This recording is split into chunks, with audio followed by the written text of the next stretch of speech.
Uma boa tarde a todos vocês, meus irmãos. Hoje, dia 19 de novembro, dia da consciência negra, né? E o dia da bandeira. Amanhã a consciência negra. Amanhã, dia 20, é porque o movimento da televisão, dos programas, já estão voltados para o dia da consciência negra, né? Já vi alguns programas na televisão tocando nesse assunto. E dia 19 de novembro é o dia da bandeira, né? 19 de novembro de 2021. Comemora-se hoje o dia da bandeira. Então, nesse momento que nós estamos aqui reunidos na Sociedade de Estudos Espíritas Francisco de Assis, para mais um estudo desta obra, que são as parábolas e ensinos de Jesus, e a gente sempre fala, né? A primeira parte desse livro estudou as parábolas, e é hoje, na sexta-feira. A segunda parte é a parte dos ensinos de Jesus, que é estudado na quinta-feira também, às 18 horas, 18h15, é nessa faixa de horário. Então, vamos fazer a nossa prece, agradecendo a Deus essa oportunidade que todos nós estamos tendo. Pai amado, Pai de infinito amor e misericórdia, te agradecemos, Senhor, pela oportunidade de estarmos reunidos aqui na casa de Francisco de Assis, que é a casa de Jesus, para iniciarmos os nossos estudos da noite de sexta-feira. Que a tua luz, Senhor, ilumine os nossos caminhos, as nossas consciências, e que nós possamos realmente abrir o nosso coração para aprender um pouco mais dessa doutrina abençoada. Que teu amor, que a tua paz, que a tua compaixão possa nos envolver sempre, Senhor. Graças a Deus. Bem, meus irmãos, nós estamos aqui estudando a parábola dos trabalhadores da vinha, que também é conhecida como a parábola dos trabalhadores da última hora, né? Ela tem esses dois nomes. Então, na aula passada, nós fizemos o estudo do passo a passo da parábola que foi escrita aqui por Caibar Schutter. Fizemos todo o passo a passo. Fomos estudando cada trecho da parábola. Foi assim que nós estudamos semana passada. Encerramos o estudo com o texto do Livro da Esperança. Hoje aqui eu vou usar, né, eu vou falar com vocês aqui, eu vou usar o Novo Testamento, o Evangelho segundo o Espiritismo, Caminho, Verdade, Vida e Pão Nosso. Se alguém tiver aí, Caminho, Verdade, Vida e Pão Nosso, o Evangelho segundo o Espiritismo e o Novo Testamento. Hoje, eu não vou usar aquele livro verde, as cartas de Paulo, tá? Porque esses textos aqui não tem na carta de Paulo. Então, eu vou usar Caminho, Verdade e Vida, Pão Nosso, o Evangelho segundo o Espiritismo e a Bíblia, o Novo Testamento. Já pode até abrir o Novo Testamento aí. Não precisa. Depois eu digo aonde a gente vai abrir, né? Deixa eu até ver aqui. A gente abre depois. Então, vamos voltar aqui o que eu estava dizendo. Então, nós fizemos na aula passada o passo a passo de cada trecho da parábola. Foi isso que nós fizemos. Agora, nós vamos começar a estudar com os comentários de Caibar. Depois do estudo da parábola, ela termina assim: assim os últimos serão os primeiros e os primeiros serão os últimos. Mateus capítulo 20, versículos de 1 a 16. Tudo isso nós estudamos semana passada, do versículo 1 ao versículo 16. Agora nós vamos iniciar com os comentários de Caibar, tá? E ele começa assim: as condições essenciais para os trabalhadores são a constância, o desinteresse, a boa vontade e o esforço que fazem no trabalho que assumiram. Então, olha o que ele diz aqui. As condições essenciais que devem apresentar todo bom trabalhador são a constância, quer dizer, a assiduidade, né? O desinteresse, o desapego, a boa vontade e o esforço. Não adianta só boa vontade. Tem que estar aliada à boa vontade o esforço, que fazem no trabalho que assumiram. E ele continua: os bons trabalhadores se distinguem por estes característicos. Então, todo aquele que é um bom trabalhador apresenta essas características: constância, quer dizer, assiduidade, o desinteresse, a boa vontade e o esforço. E aí eu trouxe o livro Pão Nosso, quem tiver aí, no capítulo 5. Pão Nosso, capítulo 5. Nós estamos falando aqui, os trabalhadores da vinha, né, teve a questão do salário, né? E no Pão Nosso, capítulo 5, Pão Nosso, Franciscano Xavier pelo Espírito de Emmanuel, o título da lição número 5 é Salários. E contentai-vos com o vosso soldo. Soldo é pagamento, né? João Batista. Foi uma frase de João Batista. E contentai-vos com o vosso soldo. Está lá no Evangelho de Lucas, capítulo 3, versículo 14. E Emmanuel vai dar essa interpretação, que nós vamos ler agora, a esse versículo de Lucas. E Emmanuel diz assim, no capítulo 5 do livro Pão Nosso: a resposta de João Batista aos soldados, e a resposta foi: e contentai-vos com o vosso soldo, que lhe rogavam esclarecimentos, é modelo de concisão de bom senso. Muita gente se perde através de inextricáveis labirintos, em virtude da compreensão deficiente acerca dos problemas de remuneração na vida comum. Operários existem que reclamam salários devidos a ministros, sem cogitarem das graves responsabilidades que, não raro, convertem os administradores do mundo em vítimas da inquietação e da insônia, quando não sejam mártires de representações e banquetes. É igual uma frase que uma vez eu li, eu não sei se vocês lembram, né? O pessoal mais da antiga vai lembrar, nos anos 80, 70, nos anos 80, tinha uma revistinha chamada NED. E nessa revista tinha um personagem, né? Era um personagem que era um califa, um negócio assim. E tinha o assessor dele. E o assessor era o grão-vizir, que era o califa era o rei. E o assessor era o grão-vizir, que é a tal da eminência parda, né? Todo rei tem uma eminência parda. Normalmente é o assessor, é o secretário, porque dizem que o secretário às vezes é pior que o diabo, né? E o secretário, que era o grão-vizir, vivia dizendo: eu quero ser califa no lugar do califa. Então ele vivia sempre por trás, nas sombras, vendo o que ele podia fazer para derrubar o rei. E a frase dele era: eu quero ser califa no lugar do califa. Só que tem um detalhe. Às vezes a gente quer um posto. É isso aqui que o Emmanuel está falando. Às vezes a gente quer o posto, mas a gente esquece que quando você consegue um posto, você também está abraçando os encargos que tem aquele posto.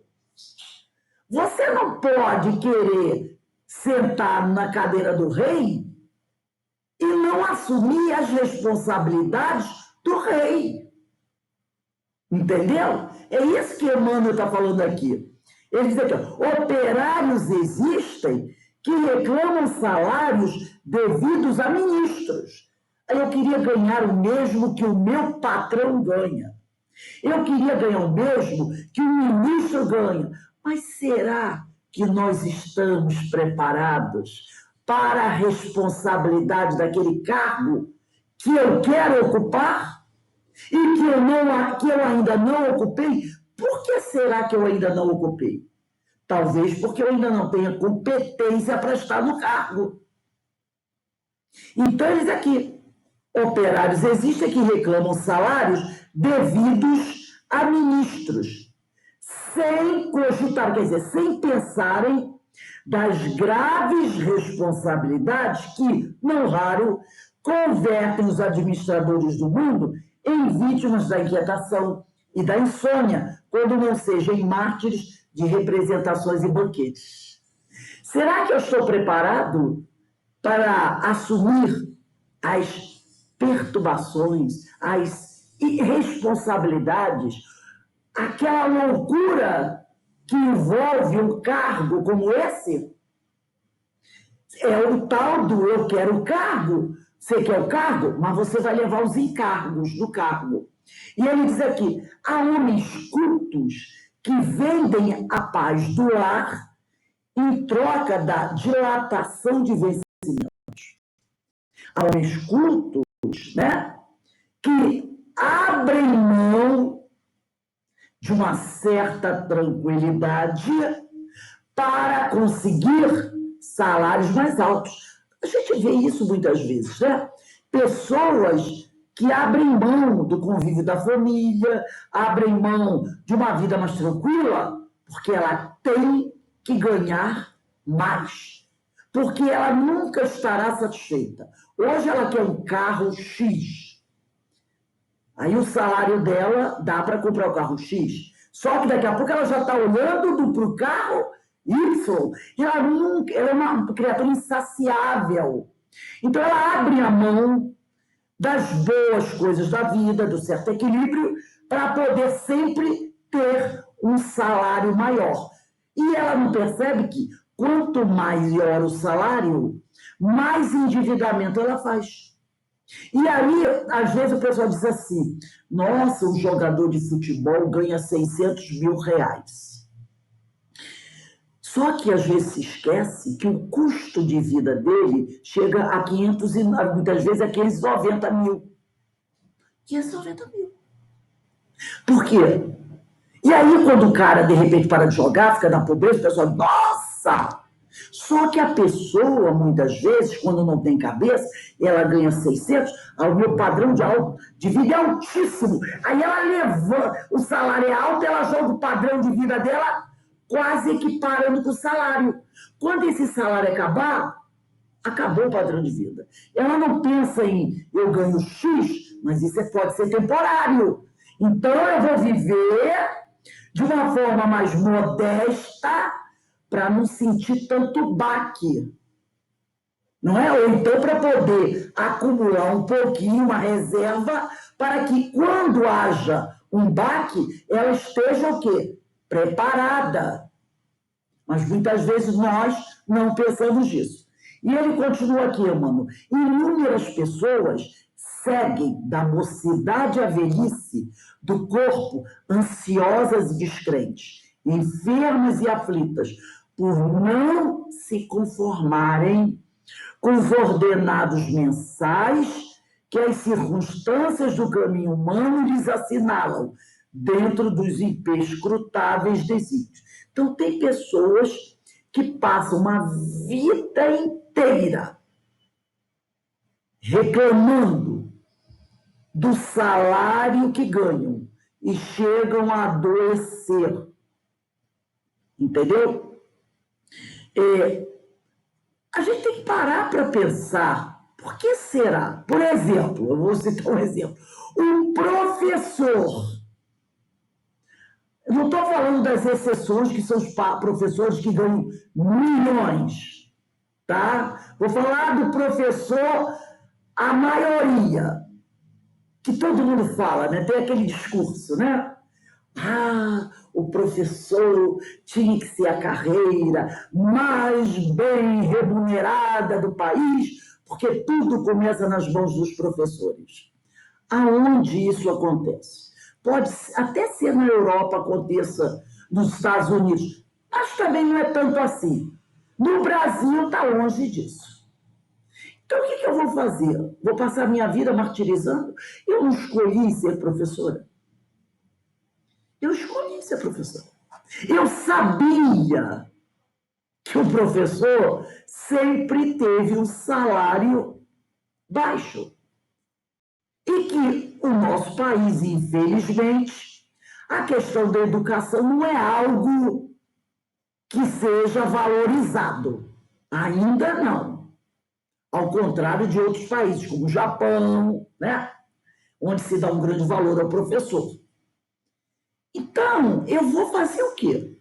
Eu vou buscar viver de uma forma adaptada ao meu nível salarial.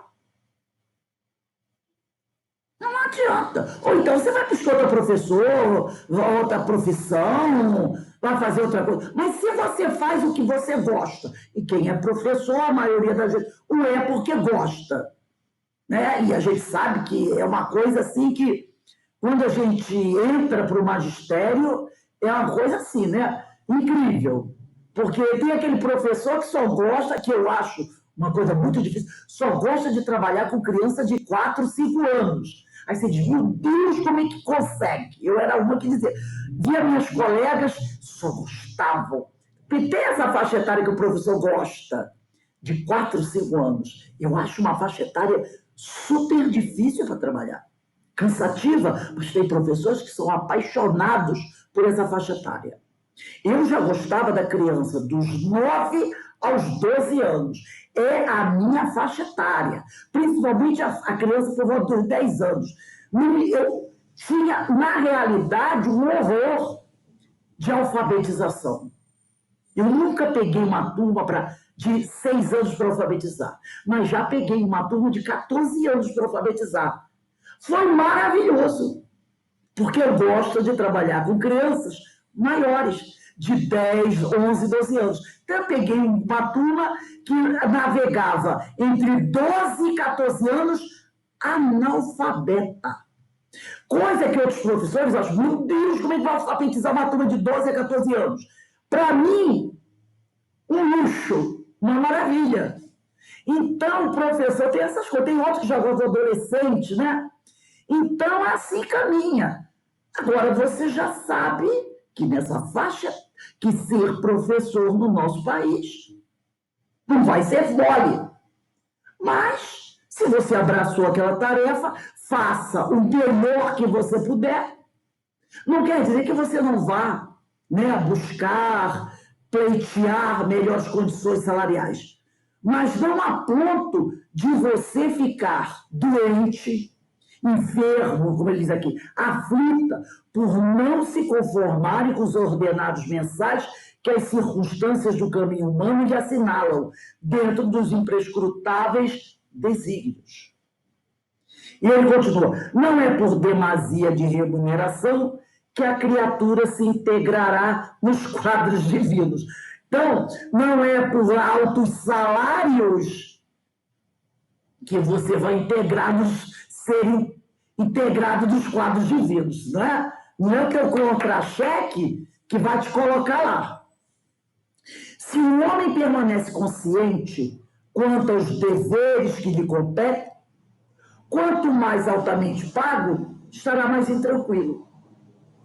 Então, ele sabe, né, que muitas vezes um grande salário pode levá-lo a uma certa intranquilidade, porque ele vai ter que tomar muito cuidado com a questão da posse, porque tendo dinheiro sobrando na mão, muitas vezes a tentação, ao surgir na nossa frente, a gente abraça com mais facilidade. Porque você não precisa pensar, eu quero comprar.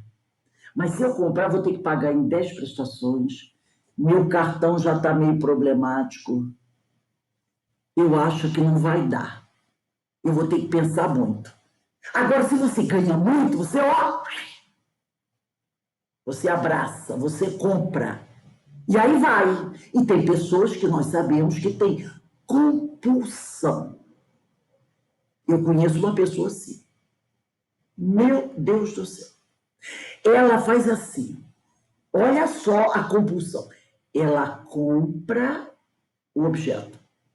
Passado 2 meses, o objeto novo, ela dá o objeto para comprar outro. Entendeu? Aí ela diz, não, eu dei para fulana que estava precisando. Ela comprou porque precisava. Se ela deu para fulana que estava precisando, e eu sei que ela só ganha o salário mínimo, então por aí.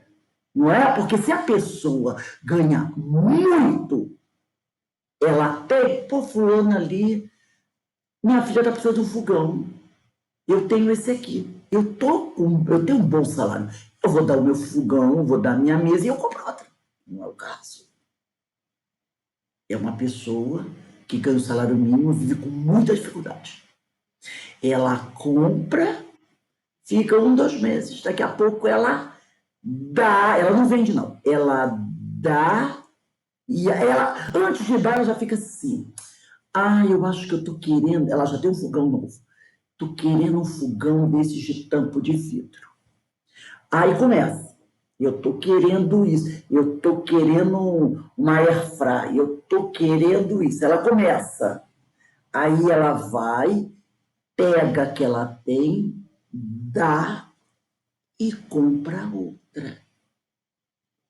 Outro dia eu estava vendo ela já fazendo os conjecturas, tem um aparelho eletrodoméstico na casa dela que ela vai dar para comprar outro. E eu fiquei pensando, e eu sei as condições, eu fiquei pensando, isso é compulsão. De uma maneira sutil, entendeu? Só pode. Só pode. Na situação que está o mundo atual, inflação altíssima, as coisas caras. Você tem um objeto que está em ótimas condições. Você ganha um salário baixíssimo. E aí você vai pegar esse objeto, vai dar para uma pessoa que pode adquirir o objeto, pode comprar, mas você vai dar e vai sair para comprar outro. O que é isso? Não é compulsão? É compulsão. Não é? E é aquela coisa, isso acontece com pessoas que ganham muito pouco. Imagina, às vezes, com uma pessoa que ganha muito, que tem 100 pares de sapatos, não sei quantas bolsas, que não vai usar. E que comprou muitas vezes pela internet durante a pandemia. Eu, durante a pandemia, não comprei nada. Para que a gente não podia ir em lugar nenhum? E compra durante a pandemia. Então, o que é isso? Né? Então, ele diz aqui, se o homem permanece consciente quanto aos deveres que lhe competem, quanto mais altamente pago, estará mais intranquilo. Desde muito esclarece a filosofia popular que para grande mal surgirá grande tormenta. Contentar-se cada servidor com o próprio salário é prova de elevada compreensão ante a justiça do Todo-Poderoso. Contentar-se com o próprio salário, volto a dizer, não quer dizer que você possa pleitear um salário um pouco maior, verificando que, né, há um direito, há um merecimento, mas não levar isso ao nível de se tornar uma doença, né? Uma coisa violenta. Antes, pois, de analisar o pagamento da terra, habitua-te a valorizar as concessões do céu. Então, ele diz aqui, antes, pois, de analisar o pagamento da terra, habitua-te a valorizar as concessões do céu. Quer dizer, a gente corre muitas vezes atrás do pagamento da terra. Mas será que a gente está preocupado da mesma forma com as concessões do céu? Eu quero, né, grandes conquistas na terra, Mas será que eu estou me esforçando para buscar essas conquistas do espírito da mesma maneira? Então a gente tem que fazer essa avaliação, né? Vamos continuar aqui no livro do Caibar. Segundo parágrafo, ele diz assim: o mercenário trabalha pelo dinheiro. Seu único fito mercenário, sua única aspiração é receber o salário. O mercenário. A gente sabe que ainda existem esses mercenários, né? Que formam esses exércitos, esses grupos paramilitares que agem às vezes na Ásia, na África, né? Eles não têm muita moral. Se de repente um desses ditadores malucos que tem aí pelo mundo diz assim, ó, tem um território tal que eu quero, porque aquele território tem muito mineral, mas naquele território tem um grupo, tem uma cultura, tem uma povoação. Já ofereci para eles um certo dinheiro, que nunca é o valor que a terra vale realmente, sempre um valor inferior. E eles se negaram a abandonar a terra e me vender aquele pedaço de terra lá que eles habitam. Então, o que eu vou fazer?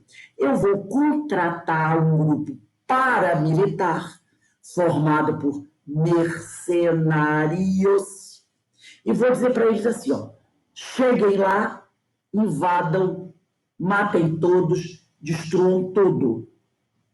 O mercenário, ele não vai dizer assim, tem criança. E o que vai acontecer com essas pessoas, com as viúvas, com os órfãos? Ele não vai se preocupar com a questão humanitária. Ele vai perguntar assim, qual é o pagamento? Ah, eu dou $1 milhão, é pouco. Olha aqui, o meu grupo é formado por 15 homens. $10 milhões. Está fechado. Paga metade agora, metade quando o serviço estiver pronto.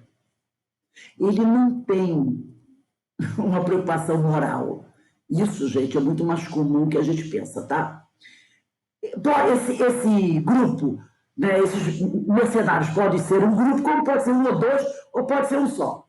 Ele é mercenário, ele vende, ele é um profissional da violência. Então é assim que funciona. Qual é a preocupação dele? É o salário. Então tá aqui. O mercenário trabalha pelo dinheiro, seu único fito, sua única aspiração é receber o salário. O verdadeiro operário, diz Caibar, o artista, trabalha por amor à arte. Assim em todas as ramificações dos conhecimentos humanos. O bom médico trabalha por amor à profissão. Na maioria das vezes, até se for um médico do SUS, já sabe qual vai ser o salário, não é? É um salário baixo. A maioria dos médicos que trabalham na área pública não são milionários. Muitos, às vezes, têm que trabalhar em 2, 3 hospitais. Aí tem um consultório aqui, tem outro consultório ali. Aí ele está saindo do hospital, correndo, pegando o carro, já alguém para. Eu estou atrasado porque eu tenho que estar lá no outro hospital tal hora. Tinha um médico conhecido nosso que ele morava no Rio e trabalhava aqui em Petrópolis.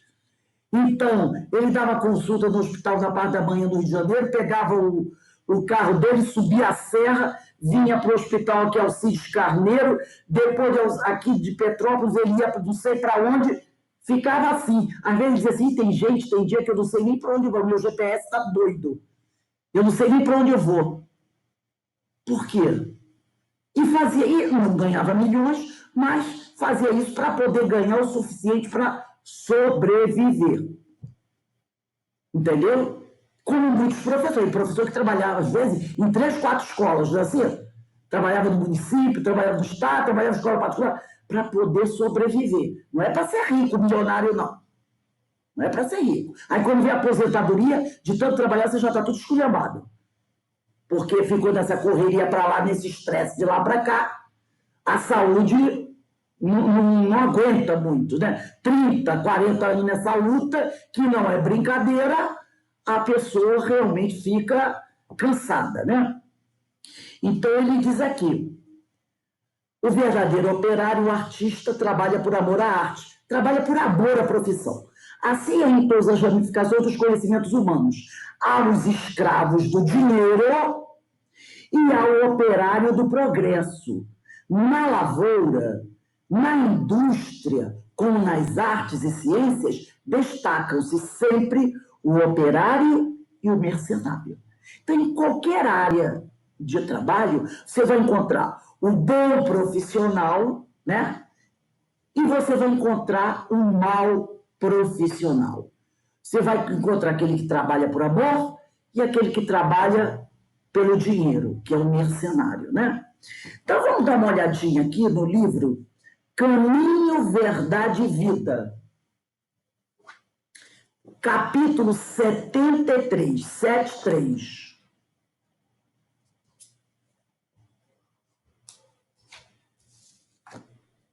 Caminho, Verdade e Vida,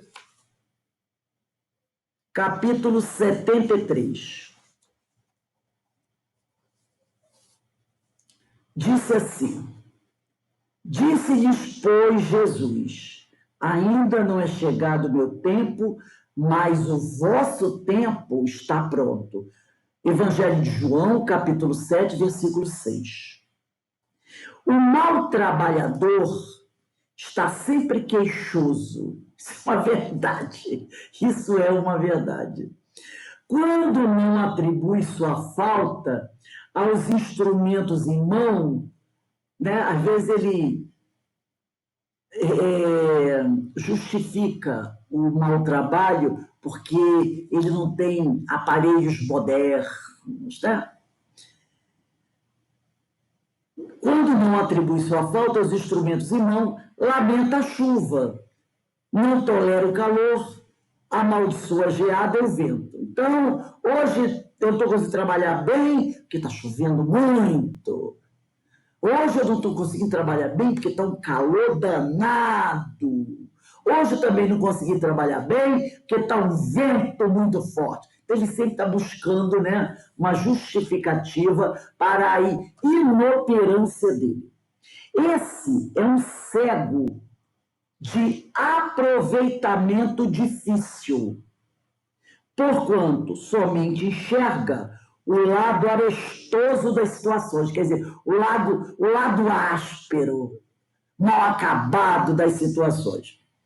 O bom trabalhador, no entanto, compreende, antes de tudo, o sentido profundo da oportunidade que recebeu. Então, o bom trabalhador é aquele que diz, opa, arrumei uma oportunidade de trabalho. Ele não quer saber se tá difícil, se ele vai ter que trabalhar pouca coisa. O que ele quer é, graças a Deus, arrumei uma oportunidade. Valoriza todos os elementos colocados em seus caminhos, como respeita as possibilidades alheias. Então, ele valoriza aquilo que ele recebeu e respeita o que o outro recebeu. Não tem a tal da inveja, né? Não depende das estações, do verão, inverno, outono, nem da primavera. Planta com o mesmo entusiasmo as frutas do frio e do calor. É amigo da natureza, aproveita-lhe as lições, tem bom ânimo, encontra na aspereza da semeadura e no júbilo da colheita igual contentamento. Olha aí a pandemia. Muitas pessoas, né, ficaram 2 anos reclamando que as casas espíritas estão de portas fechadas e, por isso, elas não puderam estudar, continuar a desenvolver o trabalho que desenvolviam antes, e nem estudar como estavam antes. Estão há 2 anos reclamando. Ai, estou doida para ver essa pandemia acabar, para eu poder voltar aos meus estudos e a tarefa na casa espírita. E a praticar a caridade. É claro que eu estou há 2 anos sem praticar a caridade, porque eu trabalhava na quentinha, na casa espírita, né? Eu limpava, eu trabalhava na cantina, e agora estou há 2 anos sem fazer nada, dentro de casa sentada, vendo televisão. Ora, a situação se apresentou. O que nós temos que fazer? Buscar alternativas. E não ficar reclamando. Então veio a pandemia, o pessoal começou. O que podemos fazer para continuar estudando, trabalhando, auxiliando a quem necessita? Aí vieram as lives, as casas espíritas virtuais. E nunca estudamos tanto como agora. Já perceberam? Estudamos praticamente todos os dias. A gente não ia à casa espírita todos os dias. Agora, praticamente, todos os dias a gente está de frente para o computador estudando. Na casa espírita, a gente chegava a fazer um curso. Agora, muitas vezes, tem gente que faz 3, um seguido do outro. Termina parábolas, vem Nosso Lar, faz o livro dos médios, faz parábola, faz Nosso Lar, faz 3 seguidos, e às vezes até emenda, faz 2 cursos e emenda com a palestra. Então, olha aí, e continua auxiliando a quem necessita, às vezes até mais. Então, não dá para ficar reclamando, né? Essa é a questão. Então ele diz aqui, o bom trabalhador, ele é amigo da natureza, aproveita ali as lições, tem bom ânimo, encontra na aspereza, na dificuldade da semeadura e no júbilo da colheita igual contentamento. Quem está realmente abraçado aos estudos da tarefa, quando voltar à casa espírita, vai dizer o quê? Para mim, continuou da mesma forma. Até mais. Até mais. Mas outros não, estão há 2 anos reclamando. Nesse sentido, a lição do mestre reveste-se de maravilhosa significação. No torvelinho das incompreensões do mundo, não devemos aguardar o reino do Cristo como uma realização imediata. O reino do Cristo vai se instalar hoje, tá? Mas, tá? Devemos aguardar a oportunidade dos homens. Ele diz assim, mas a oportunidade dos homens é permanente para a colaboração perfeita do Evangelho a fim de edificá-lo. Então, nós não devemos aguardar o reino do Cristo como uma realização imediata. Mas devemos entender que a oportunidade dos homens é permanente. O Senhor, todos os dias, nos dá novas oportunidades para colaborarmos no Evangelho do Senhor, a fim de edificá-lo. A instalação do reino do Cristo no mundo atual está demorando ainda um pouco, vai demorar ainda um pouco. Hoje eu estava ouvindo uma palestra do Haroldo, onde ele dizia, o período de transição, porque a Terra está passando, iniciou-se no século XX com a Primeira e Segunda Guerras Mundiais. Primeira Guerra Mundial começa mais ou menos por volta de 1914, ali vai dar início à transição planetária, né, por esse movimento de transição. E depois vem a Segunda Guerra Mundial. Estamos no século XXI. E ele diz, estamos no momento, foram informações que o plano espiritual passou para ele, estamos caminhando para o ápice da transição. Estamos nos aproximando do ápice da transição. Quando a gente diz estamos nos aproximando do ápice da transição, não quer dizer semana que vem, tá, gente? Não quer dizer semana que vem. Mas estamos agora mais próximos do ápice da transição do que do início da transição. A transição começou lá, no início do século XX. Hoje estamos mais próximos do ápice da transição. Então, ainda está longe da instalação do reino do Cristo na Terra. Estamos longe.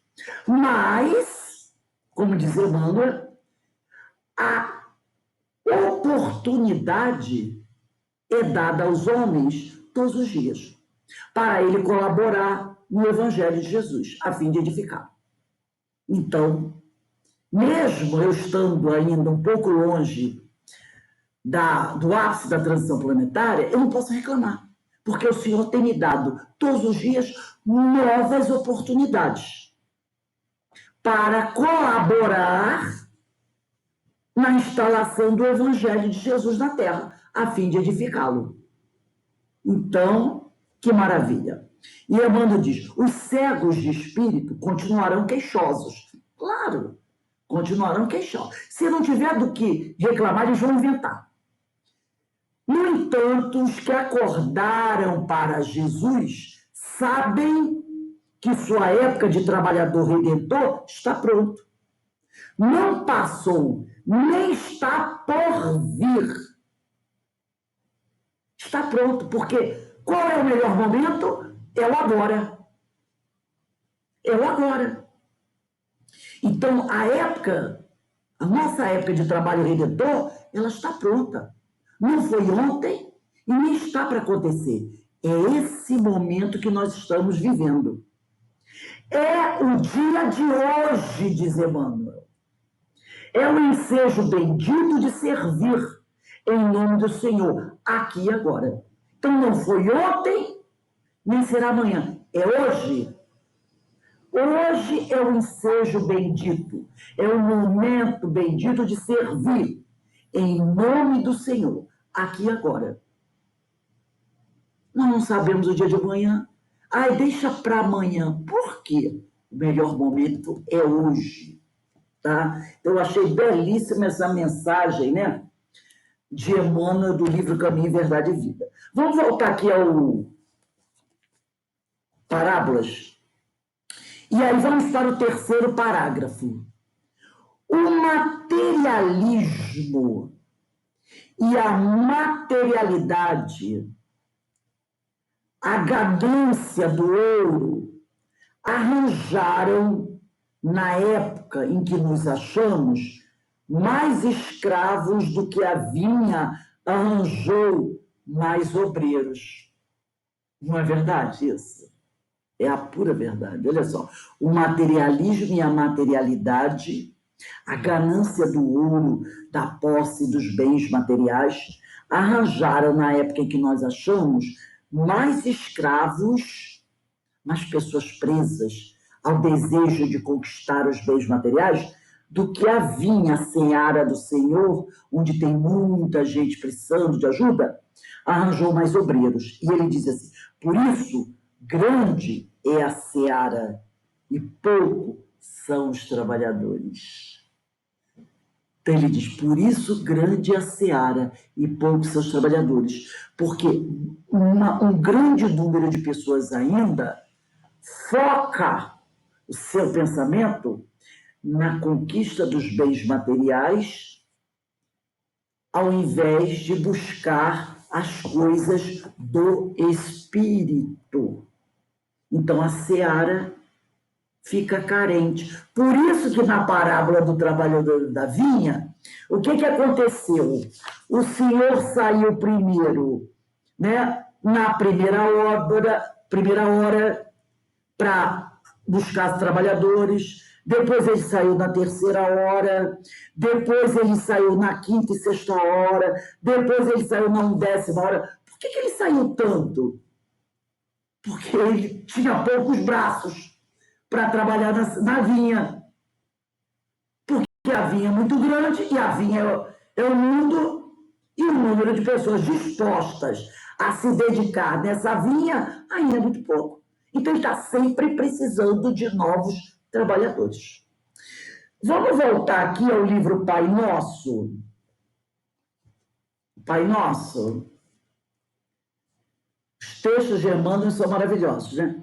Vamos pegar o capítulo 29 do Pai Nosso. Pão Nosso? Pão Nosso, é. Pão Nosso, capítulo 29. Emmanuel realmente, como dizem muitos, é o exegeta do Evangelho. É um daqueles espíritos que mais bem interpreta e analisa o Evangelho. A gente pôde ver por esses dois textos que já lemos. Na realidade, esse é o terceiro. O primeiro, capítulo 5 do Pai Nosso, do Pão Nosso. O segundo foi o capítulo 73 do Caminho, Verdade e Vida. E agora vamos para o capítulo 29 do Pão Nosso, que diz assim: a vinha, estamos falando da vinha, né? O senhor diz que, como a maioria dos homens ainda estão muito ligados às questões da matéria, a vinha fica carente de trabalhadores.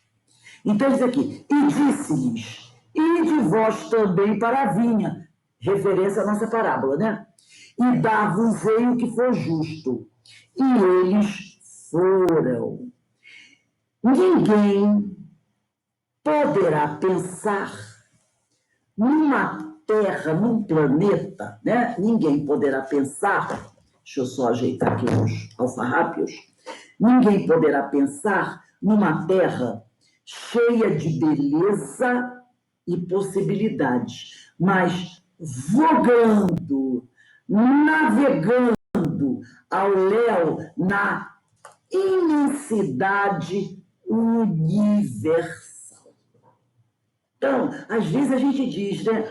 Onde está o Senhor que não vê isto? A gente fala essas coisas assim, né?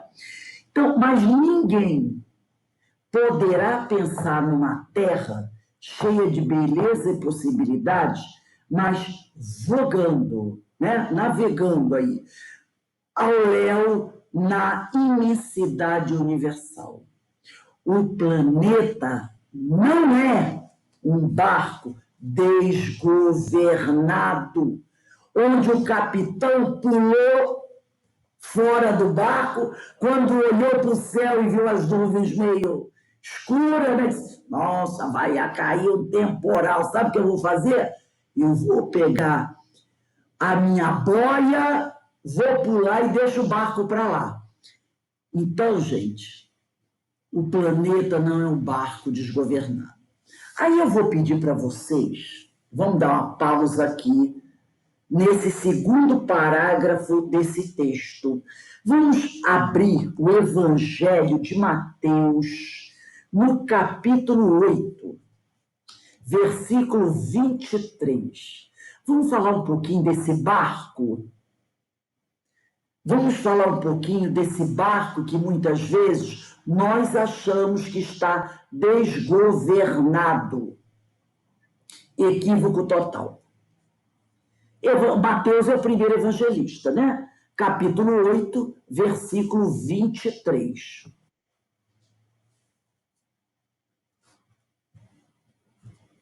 Todo mundo já achou? Primeiro evangelista, Mateus, primeiro evangelho do Novo Testamento.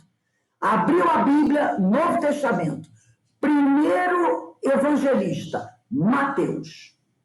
Aí começa a procurar aquele número maior, que é o número grande, que é o número do capítulo, 8. Depois vai procurando o número pequenininho no meio das frases, versículo 23. Então, eu acredito que todo mundo já tenha achado. Capítulo 8, versículo 23. O título é A Tempestade Acalmada. E diz assim no versículo 23 do capítulo 8 de Mateus. Após entrar no barco, seus discípulos seguiram. Quem entrou no barco? Jesus. Seus discípulos seguiram.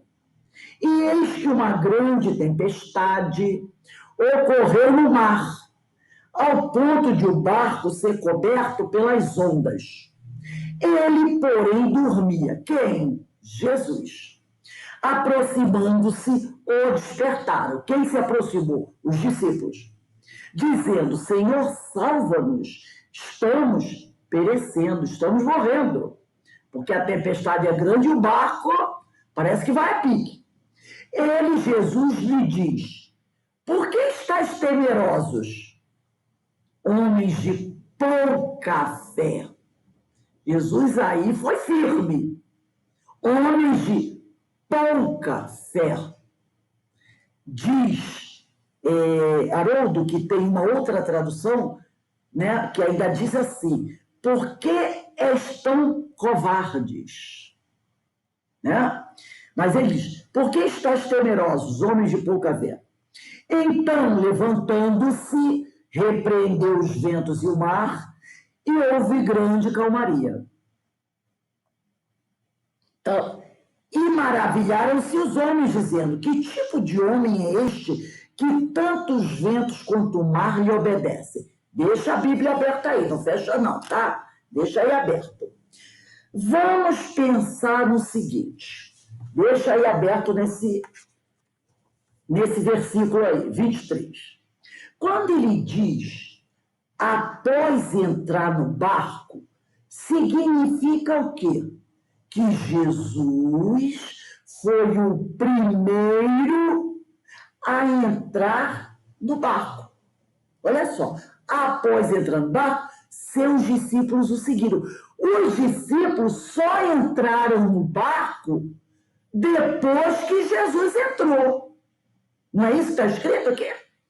Após entrar no barco, seus discípulos o seguiram. Entraram no barco depois dele. Agora, vamos lá dar uma lida no texto do Emmanuel, do Pão Nosso, capítulo 29, segundo parágrafo. O planeta não é um barco desgovernado. Opa! Estamos falando de quem aqui? Do barquinho, do marinheiro? Que barco é esse? Emmanuel disse que é o barco. Deu spoiler pra gente. Emmanuel deu spoiler aqui, ó. O planeta não é um barco desgovernado. Aqui no Evangelho já está dito. Após entrar no barco, seus discípulos o seguiram. Quem são os discípulos de Jesus? São 12 só? Naquele tempo que ele esteve aqui já tinha um monte. Muito mais que 12. E hoje, 2021, quantos tem? Só para a gente ir pegando, entendendo o que a gente está dizendo. Então, nota-se pela leitura que o barco estava vazio, Jesus entrou no barco e a turma veio atrás.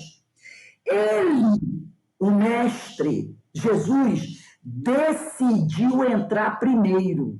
Ele decidiu entrar primeiro. Ele não disse assim, Pedro, vai, entra e vê. Se afundar, tu avisa, tu grita assim, não entra não, que eu fico aqui na areia. Ele não disse isso. Ele decidiu entrar primeiro, tá? Jesus é o Cristo, Jesus. Atenção à minha palavra. Jesus é o Cristo que dirige o nosso barco. É o Cristo.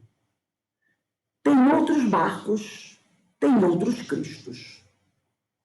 Ele é o Cristo que comanda este barco. Então vamos prestar atenção, tá? Jesus é o Cristo que dirige o nosso barco, o nosso planeta. Agora, eu vou dar uma arrumada aqui, se não a coisa vai ficar meio complicada. Eu vou pegar, porque eu estou com 3 livros abertos, e aí eu tenho 3, não, 4 aqui. É o Caibá, é o Pão Nosso, é a Bíblia, e vou abrir mais um aqui. Este livro aqui, eu não pude fazer o PDF para vocês, mas eu vou ler. Chama-se Revista Espírita de 1868. E eu peguei um artigo de fevereiro de 1868, onde eu vou ler 3 mensagens, uma, 4, mas não são muito grandes não. Uma é de São José, a outra é de Fênelon, a outra é de Baluzzi e a outra de Lacordaire. Para a gente entender esse negócio de Jesus é o Cristo que dirige o nosso planeta. O artigo é os Messias do Espiritismo, tá? Então, Revista Espírita, fevereiro de 1868. Anota aí, depois vai no Google, procura a Revista Espírita, baixa ela de 1868, procura esse artigo. Instruções dos Espíritos, os Messias do Espiritismo. E inicia assim o texto. Prestem bem atenção nesse texto, gente. Já vos foi dito que um dia todas as religiões confundir-se-ão numa mesma crença. Então, olha aqui.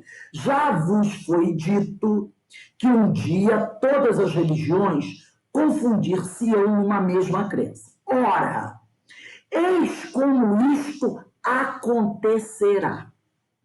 Deus dará um corpo a alguns espíritos superiores. Deus dará um corpo a alguns espíritos superiores. E eles pregarão o evangelho puro. Essa mensagem é de São José, foi psicografada na Argélia em 1861. Então, ele diz aqui. Qual é o título? Oi? Qual é o título? Os Messias do Espiritismo. Instruções dos Espíritos, e embaixo, os Messias do Espiritismo. E ele diz aqui, um novo Cristo virá. Então ele diz aqui, ó, Deus dará um corpo a alguns espíritos superiores, e eles pregarão o evangelho puro. Um novo Cristo virá, porá fim a todos os abusos que duram há tanto tempo e reunirá os homens sob a mesma bandeira. Nasceu o novo Messias e ele restabelecerá o evangelho de Jesus Cristo.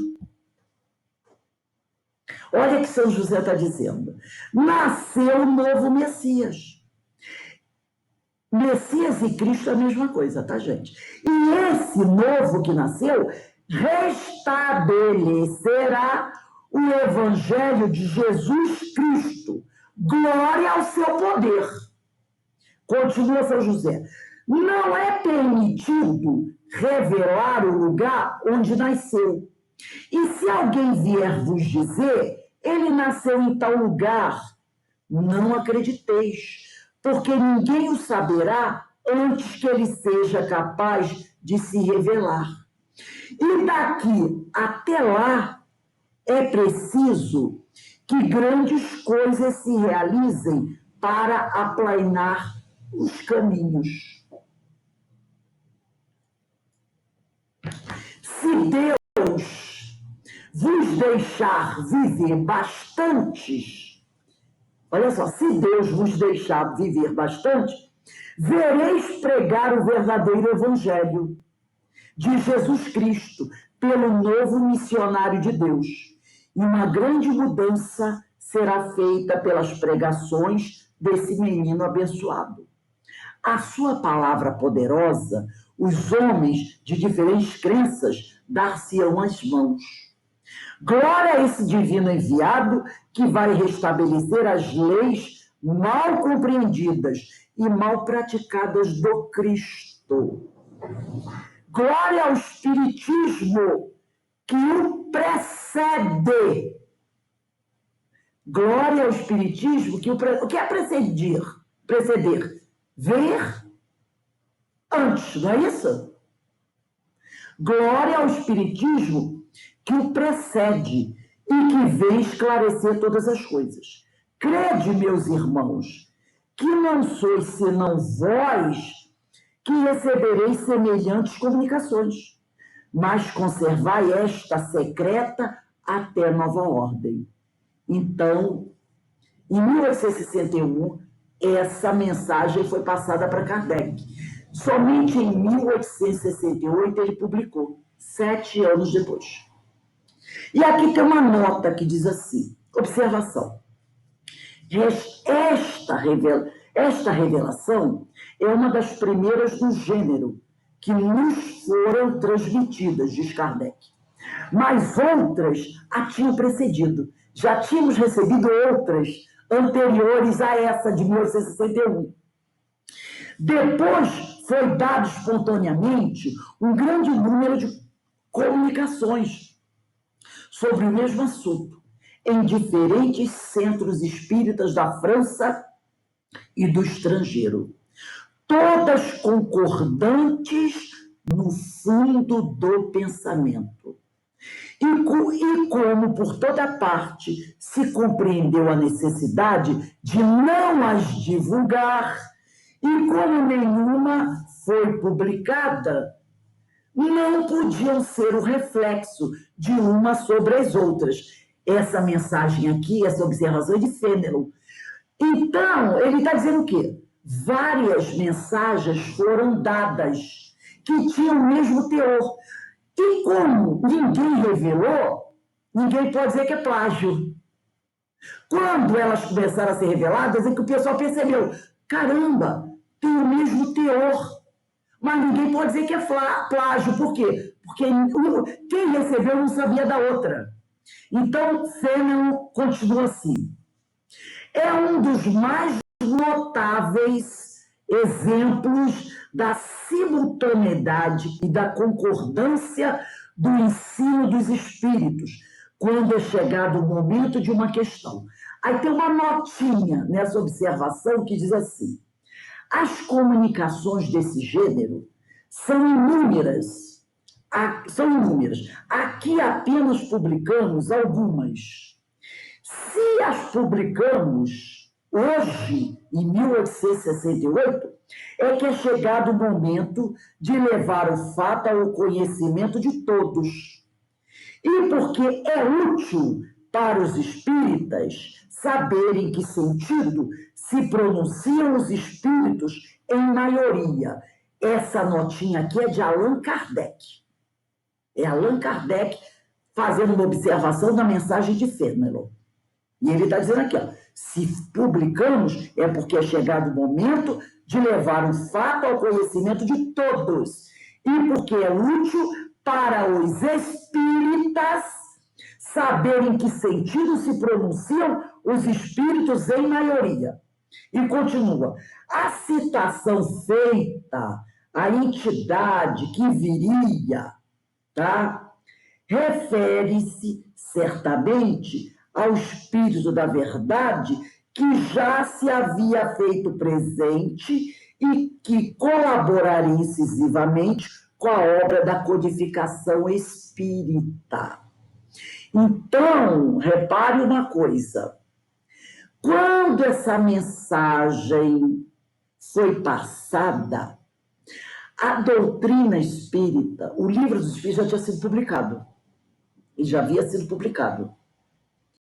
E aí os espíritos estavam anunciando que quem estava comandando a codificação era o Espírito da Verdade, que era o Cristo.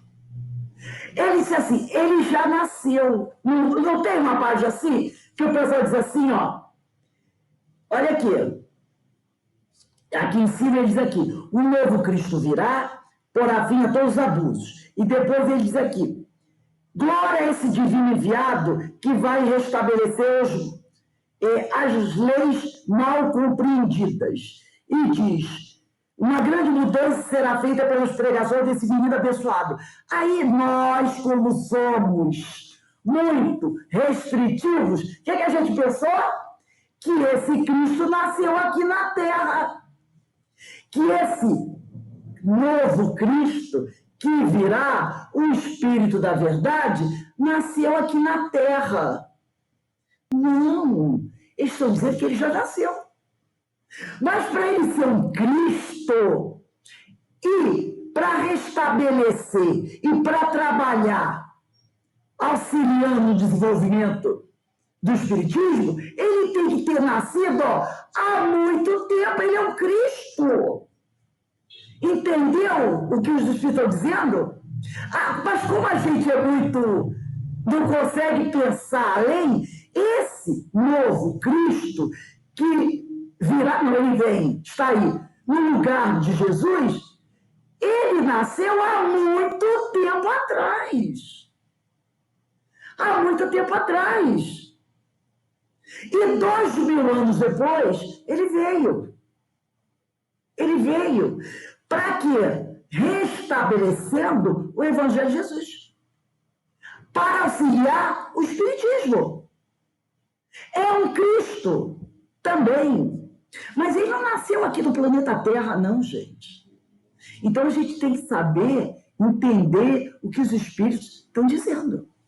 Então, quando ele diz aqui, ó, vou voltar, nasceu o novo Messias. Nasceu, está no passado. O verbo nascer está no pretérito perfeito. É passado. Nasceu o novo Messias. Texto de 1861. Já estava no passado. E ele restabelecerá. O Livro dos Espíritos foi publicado em 1857. 4 anos. O trabalho estava em andamento.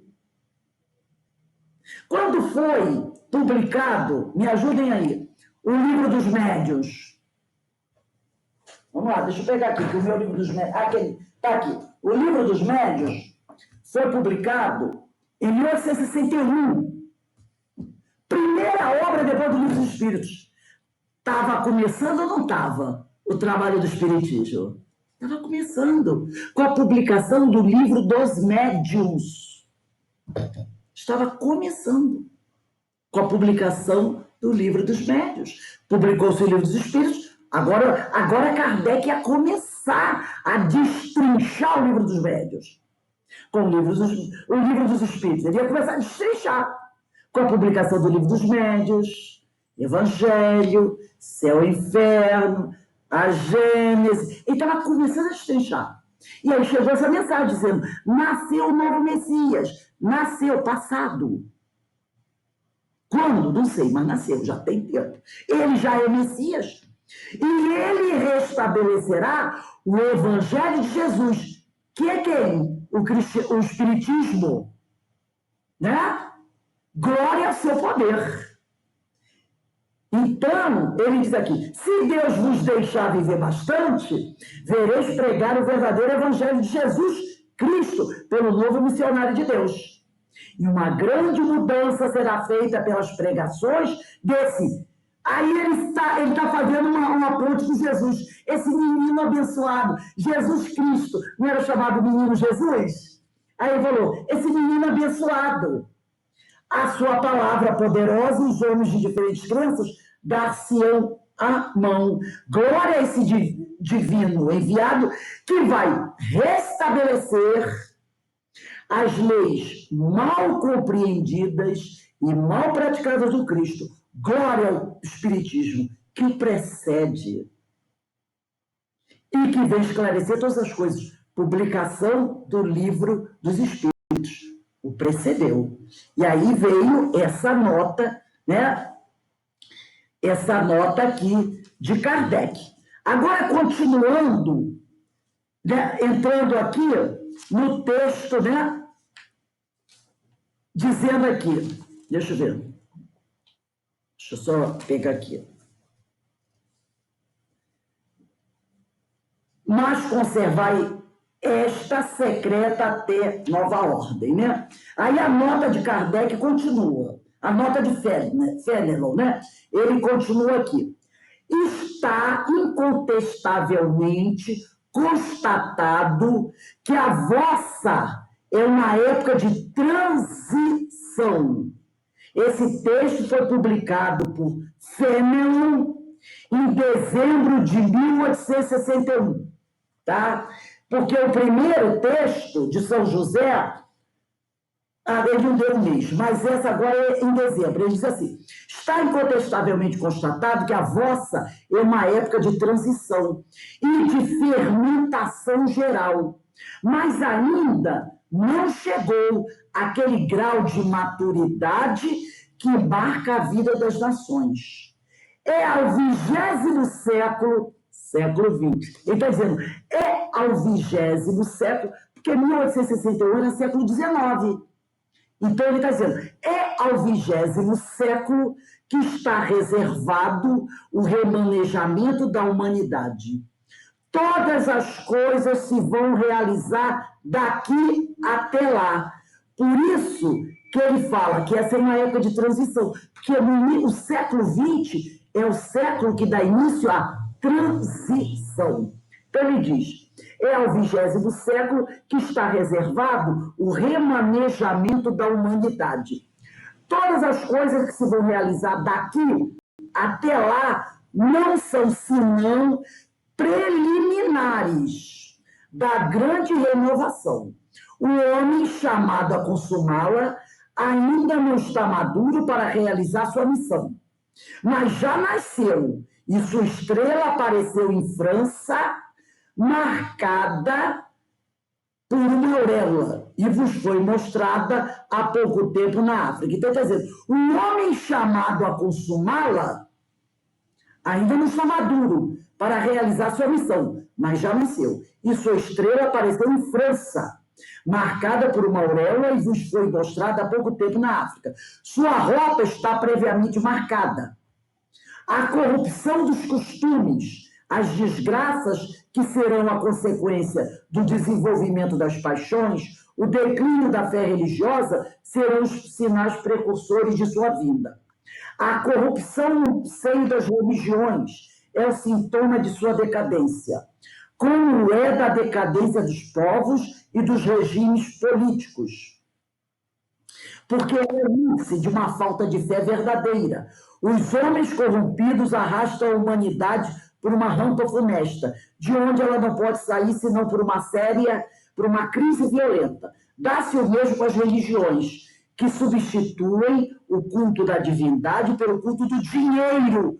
O que nós viemos estudando nos textos aqui, Caminho, Verdade e Vida, Pão Nosso de Emmanuel?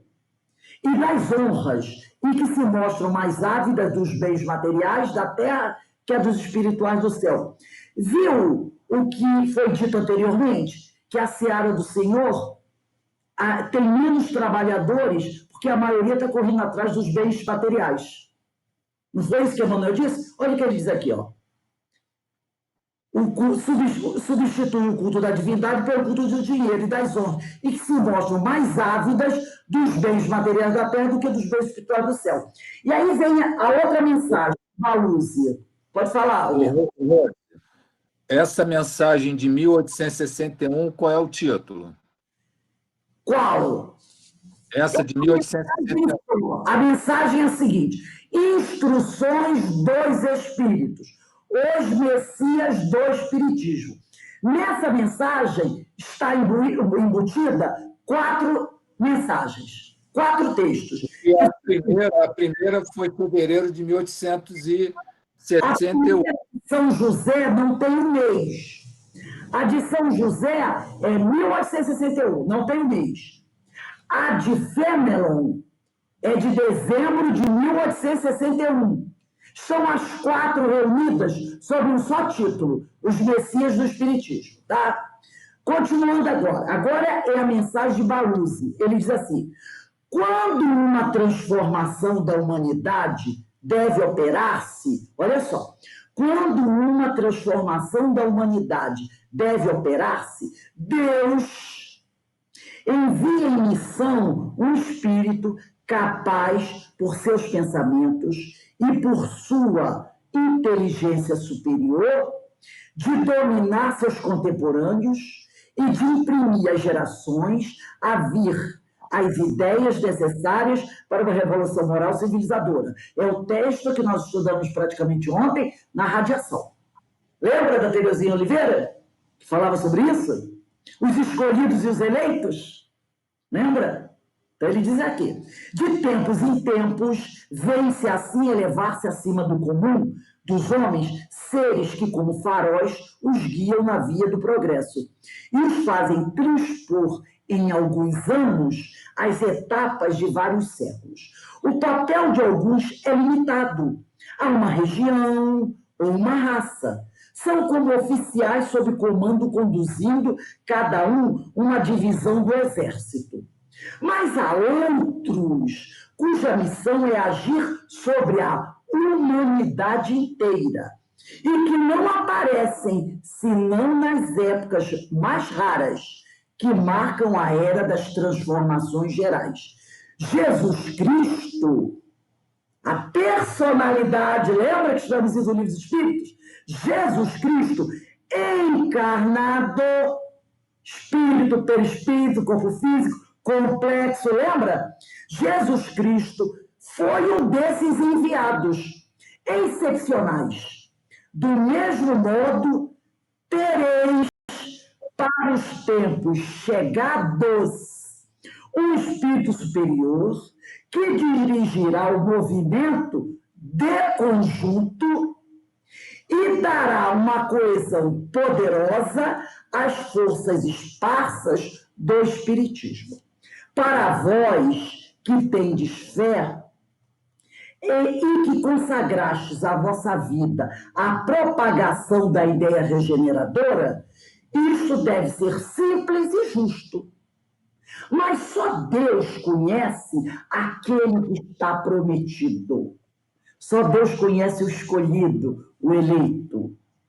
Limito-me a dizer, diz Baúzi, limito-me a dizer-vos, esperai e orai, porque o tempo é chegado, e o novo Messias não vos faltará. Deus saberá designá-lo a seu tempo. E, aliás, é por obras que ele se afirmará. Podeis vos dedicar a muitas coisas. Vós que vedes tantas estranhas em relação às ideias admitidas pela civilização moderna. Agora vem a última mensagem, que é do Lacordaire, tá? E esse texto a gente vai por aí afora, mas eu vou só chegar nisso, tá? Tem muito mais mensagens maravilhosas. Lacordaire, em Paris, 1862, diz assim, mas lembrando que essas mensagens todas foram mandadas muito tempo antes, mas só foram publicadas em 1868. Essa é de 62. Lacordaire diz assim, eis uma pergunta que se repete por toda parte, a melhor das melhores. O Messias anunciado, esse que estão anunciando, é a pessoa mesma do Cristo? É o Jesus? Aquele Jesus que nasceu há 2000 anos atrás, filho de José e Maria? É isso que ele quer saber. Eis uma pergunta que se repete por toda parte. O Messias anunciado é a pessoa mesma do Cristo? Todo mundo diz assim, Jesus vai voltar, não tem esse negócio? Jesus vai voltar. Aí olha o que eles dizem. Perto de Deus estão numerosos espíritos chegados ao topo da escada dos espíritos puros. Esse texto depois vai continuar, gente. Se ele falou topo da escada, escada tem um degrau só? Ele falou assim, olha só, preste atenção. Perto de Deus estão numerosos espíritos chegados ao topo da escada dos espíritos puros. Imagina que isso aqui é uma escada. Isso aqui é o topo. Aqui tem degraus. Mas essa escada aqui é de espíritos puros. Então tem o espírito puro na primeira escada, na segunda, na terceira, na quarta, e tem o que está no topo. Porque o que nós conhecemos no Livro dos Espíritos é a escala espírita, que vai até chegar na classe dos espíritos puros. Mas existe, e a gente vai, quem quiser ler daqui do livro, continuar lendo essas mensagens aqui, vocês vão descobrir que tem uma outra escada, uma outra escala, só de espíritos puros. Que também tem, 1, 2, 3, 4, 5 e o topo.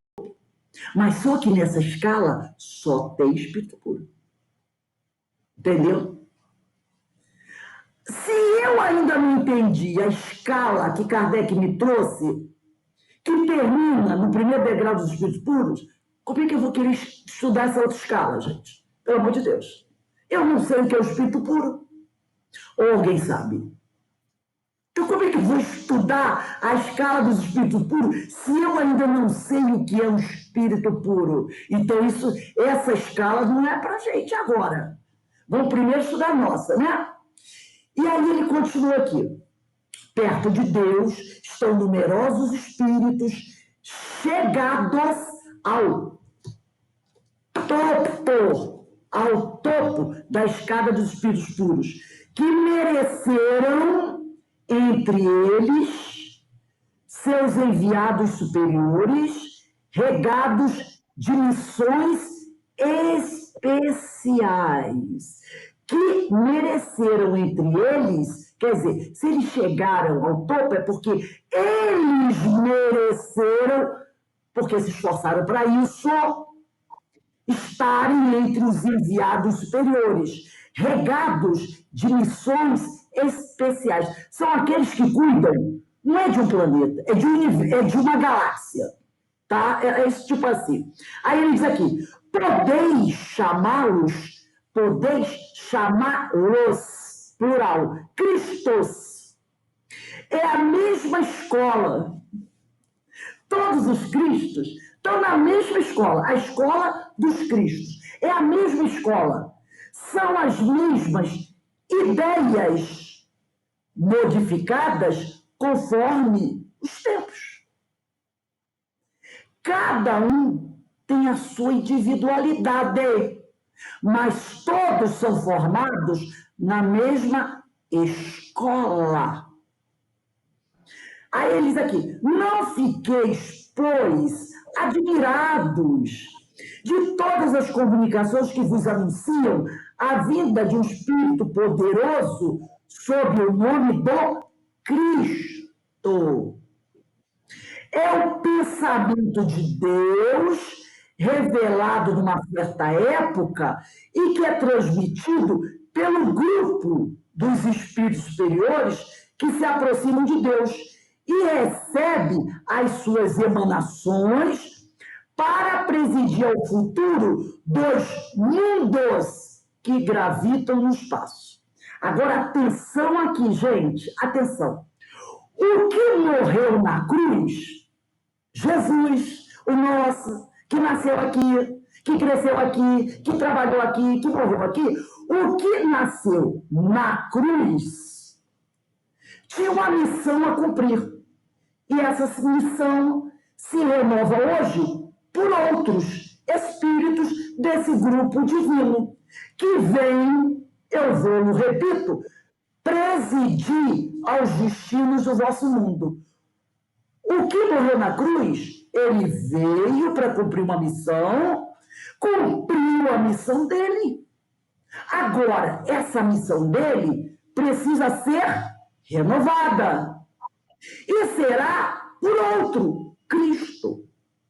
Aí ele diz aqui, se o Messias de que falam essas comunicações não é personalidade de Jesus, olha aqui, viu a importância da última aula do Livro dos Espíritos? A persona.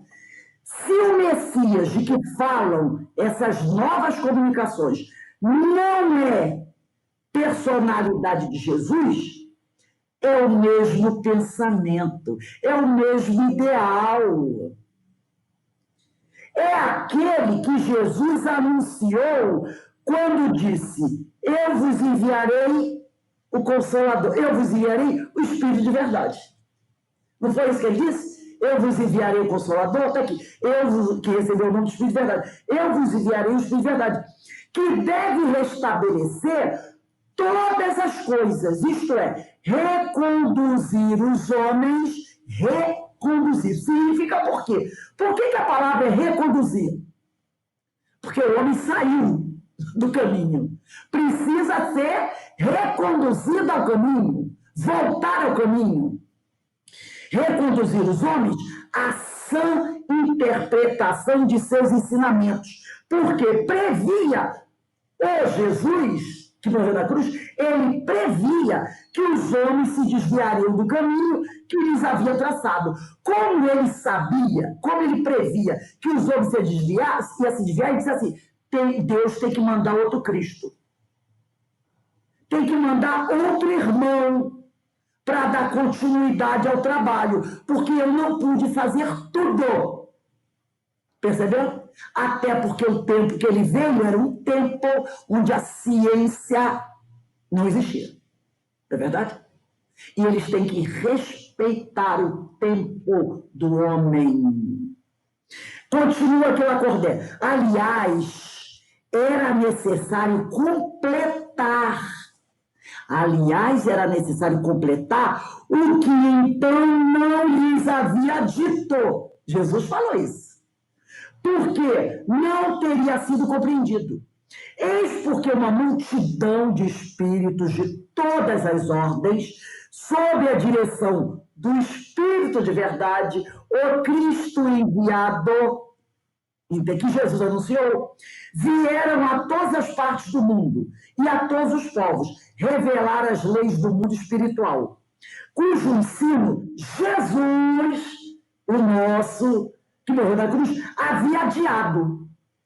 Então, esses espíritos que vieram agora, vieram dar continuidade ao ensino que o que morreu na cruz havia adiado e lançar pelo espiritismo os fundamentos da nova ordem social. Quando todas as suas bases estiverem postas, então virá o Messias, que deve coroar o edifício. Talvez ele encarne, como o outro encarnou. Não sei como ele virá. Talvez não precise encarnar, talvez precise, o outro achou que tinha que encarnar. A pessoa vai dizer, vai encarnar? Por que não? Se o pai quiser, encarna, meu filho. O outro encarnou e era um Cristo. Por que esse agora não pode não encarnar? Entende aqui? Mas ele está trabalhando. O Espírito de Verdade está trabalhando. Como Jesus, antes de encarnar, trabalhou. De Abraão até o último profeta, que se eu não me engano foi Jeremias, né? E 500 anos depois do último profeta, ele encarnou.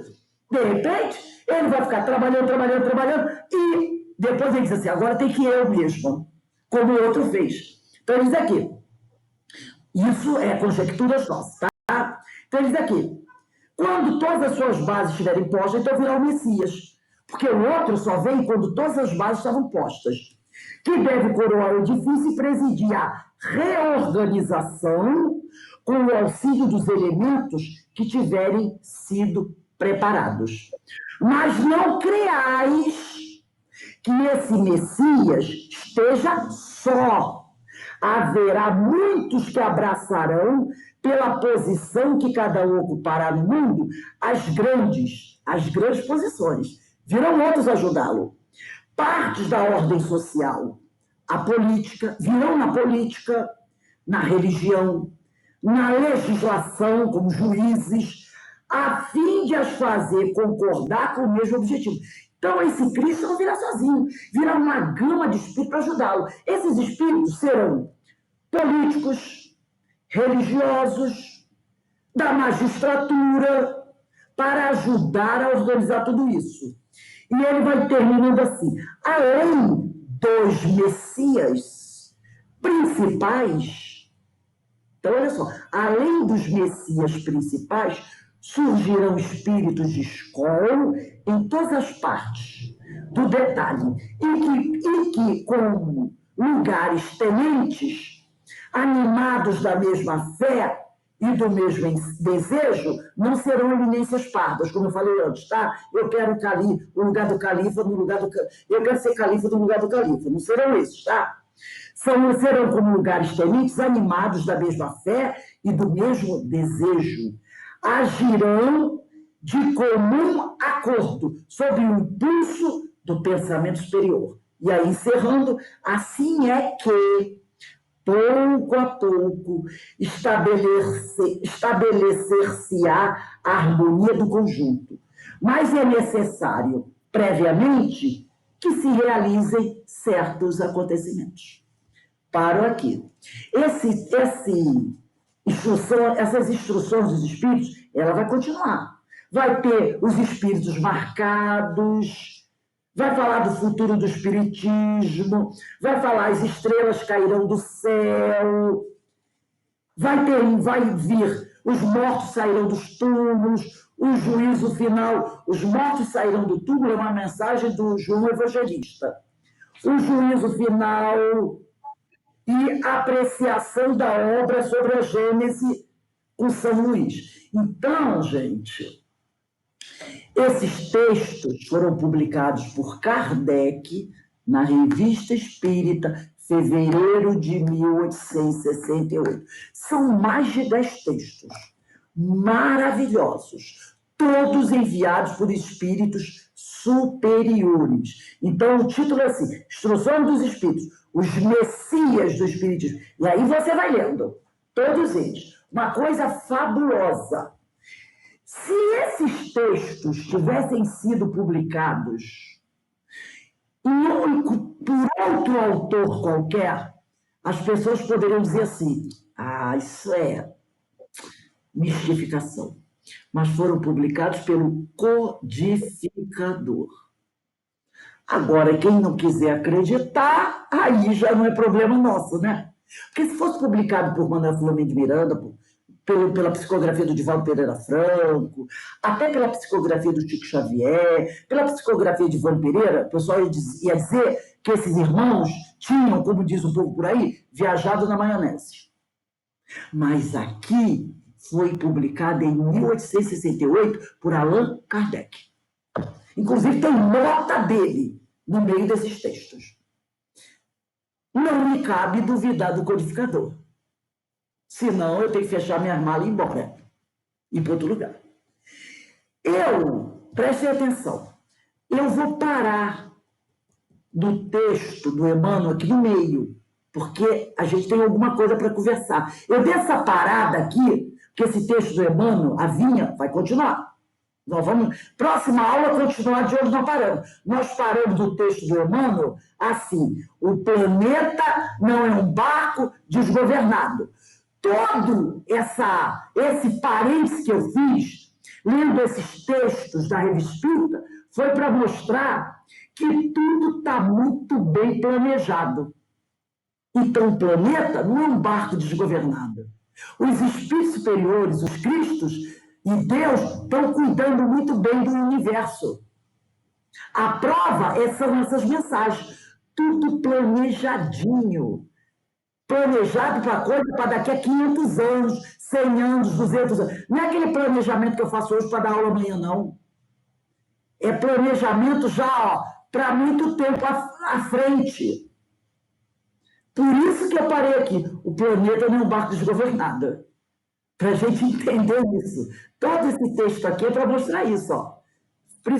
Como diz o menino, preocupa não. Preocupa não. Está tudo sob controle. Então, na próxima aula, nós vamos continuar aqui. Hoje é dia 19, 26, não é isso?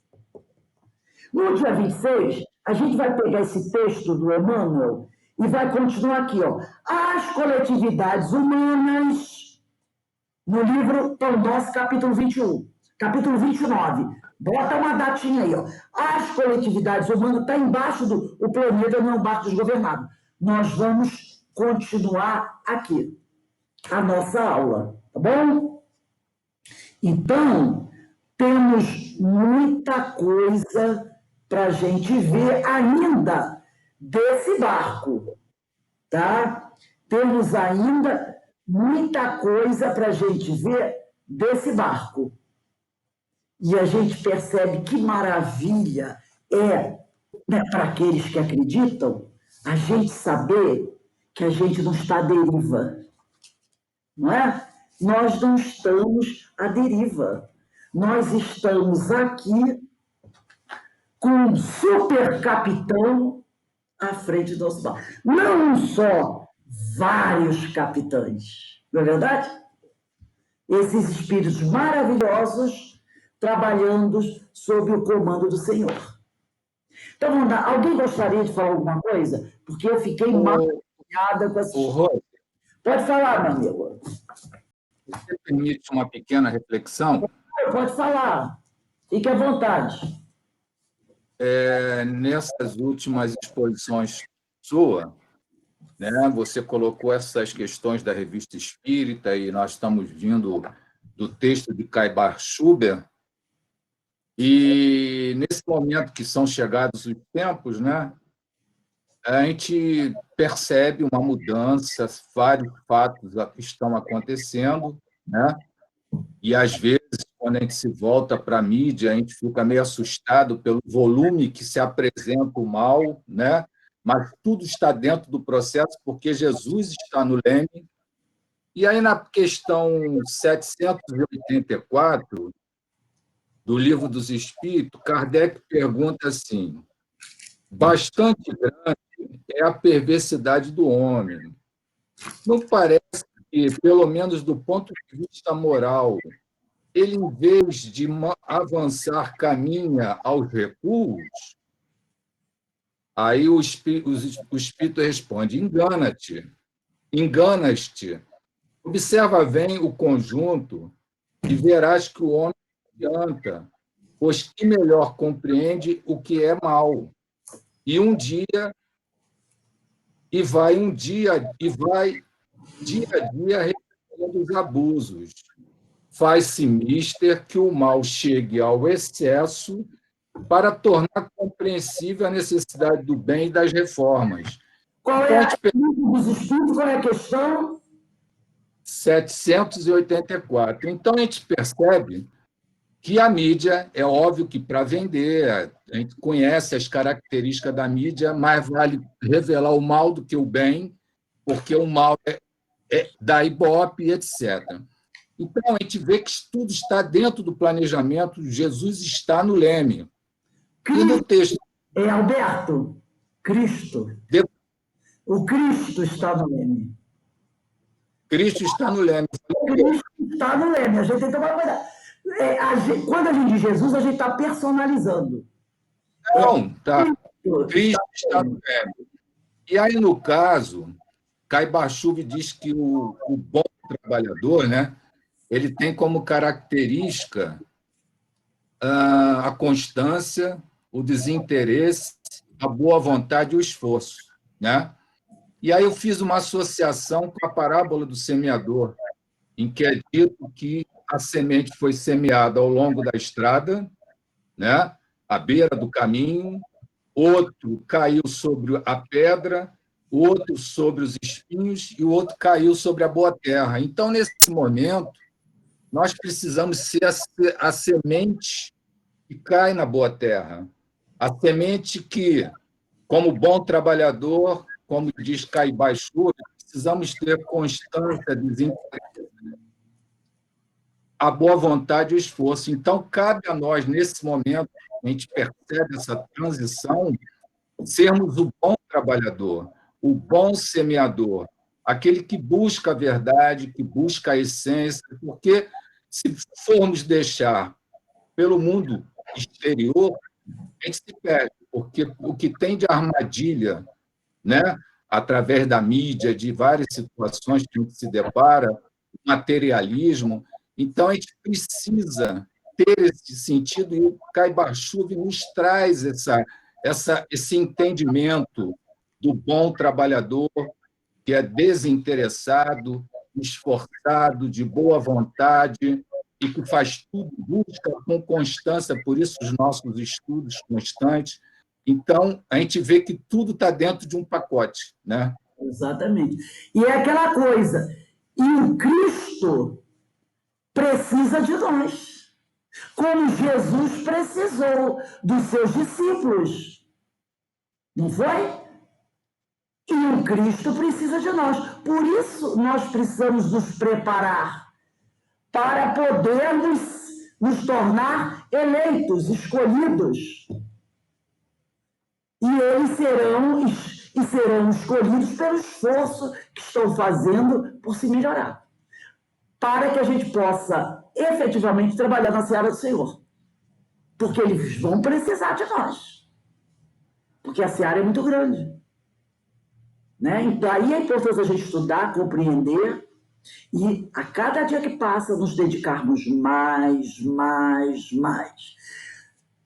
Aí a pessoa vai dizer assim, quando é o suficiente? Nunca será o suficiente. Né? Sempre haverá necessidade. Porque o número dos necessitados cresce. E quando não são os daqui, são trazidos de outros lugares para cá. O hospital não faz isso? Às vezes o hospital está lotado, transfere paciente para outro hospital que ainda tem vaga. Isso não acontece? Entre os mundos também. Olha os êxodos. Quando o povo daqui for melhorando, sai do hospital e abre leito no hospital. Aí vem do outro que está lotado e ocupa os leitos que estão aqui. E o número de médicos e enfermeiros tem que aumentar. Tem que aumentar. E o que nós estamos fazendo? Buscando trabalhar para poder oferecer as nossas mãos ao Senhor. Porque o amor cobre a multidão de pecados. E quanto mais nós trabalharmos, o amor vai purificando os nossos espíritos. Não é verdade? Eu achei a aula hoje maravilhosa, o tema fantástico, e a gente vai continuar essa... Todos nós, olha, eu estou babando aqui, realmente. Eu vou dar uma ficada nela, porque ela tem muitas coisas maravilhosas para a gente estudar. Vide próximos capítulos. Então, vamos dar uma paradinha aí, 10 minutinhos, e a gente retorna com o estudo do livro Memória... Não, que Memória Suicida, André Luiz, eu estou aqui, Memória Suicida. O meu calendário está todo para hoje, é sexta, não é terça. A gente volta com o livro do André Luiz, daqui a pouco também está muito bom, gente. A gente vai falar de coisa muito importante lá. 10 minutinhos. Quando for, são 19h53, 20 horas eu retorno para o estudo da obra Nosso Lar, tá bom? Um beijo aí para todos.